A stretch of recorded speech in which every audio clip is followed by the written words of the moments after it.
Good morning, everyone. Today I'll be starting a series where I document all the trades that I took during the day. Now, I took two trades, one during pre-market hours, and I also took one during the actual session. Now, the rationale behind this initial trade was this 15 minutes fair value gap holding multiple times, and then we also ended up sweeping out this low. And I was expecting price to come back up and tap into this unfilled 15-minute gap before we get any sort of move upwards or downwards. But the main point is I just want to get my piece of the pie, so it doesn't really matter if price goes down or up after we tap into that zone. And then we inverse this 1 minute gap, and I took this entry. But there was also a condition that I set for myself, which was if price reached this 1 minute fair value gap before it reached my entry point, then I wouldn't enter the trade, because after we reached this point, I would have just break even. So my trade wouldn't have been validated at all. And that's the condition I set for myself. And I don't know if you guys do that yourself, but it kind of helped me become a better trader. And so after we ended up sweeping this high, I moved my stop loss to my break even, and then targeting this unfilled 15-minute gap or 5-minute gap. I actually ended up selling early because we tapped into this 30-second, and it ended up paying off because we would have got break evened shortly after, which is nice. The second trade that I took, now coming into market open, we initially swept this during pre-market, so I was expecting price to have some sort of reaction, either upwards or downwards, and we actually ended up shooting straight up and sweeping out this all-time high. And then after that, we formed this unfilled 5-minute fair value gap down here. And I was targeting that point after we reacted off of this 1-minute fair value gap and 30-second fair value gap resting above. We also formed an SMT off of these highs, sharp displacement, and I entered off of this fair value, this 30-second fair value gap that was formed.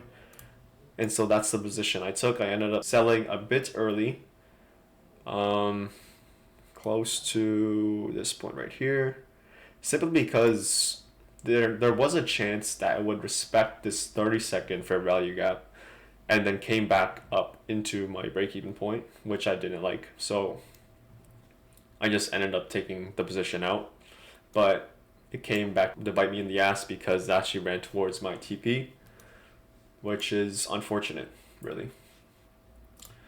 Now, I actually ended up copy trading the two initial trades onto my Top Step Combine, but I then proceeded to take additional trades just to hasten the Combine period and hopefully pass a Combine quickly. So the third trade that I took, which was only on my Combine, was after we ended up sweeping this 5 minutes fair value gap. We got in a immediate reaction right after, which was sharp displacement candle upwards, closing above this point, which was a strong bullish confluence. And the point that I wanted to target was this unfilled 30-second and 1 minute fair value gap, which is what we kind of got. And my entry point was 30-second inversion. I placed my limit order right up here and my stop shortly down here, and then targeting this unfilled 1 minute gap. Now we ended up coming back down into my limit order, tapped me in, and then displaced higher pretty quickly. We ended up displacing right through this 1 minute fair value gap and actually inversed it. And so I was expecting price to come back into this range, either this 30-second fair value gap or this 1 minute inverse fair value gap. And I scaled into the trade with an additional five micros. Now, coming up, I didn't want to be too greedy, so I actually ended up taking the position out a bit early than I wanted to, which I don't regret. Like, there are going to be times where your TPs is just going to get ran through, but there are also times you need to know when not to be greedy. Like, I'm fine with taking my piece of the pie. I don't really care. Now, those are all the trades that I took during today's session. Hopefully you learned something from my videos. If not, dislike the video, I guess. But if you did end up learning something, please consider subscribing and liking the video. It truly helps me as I'm just starting out. But I will be continuing the series to document my journey, and hopefully you guys take something out of these videos. So, peace.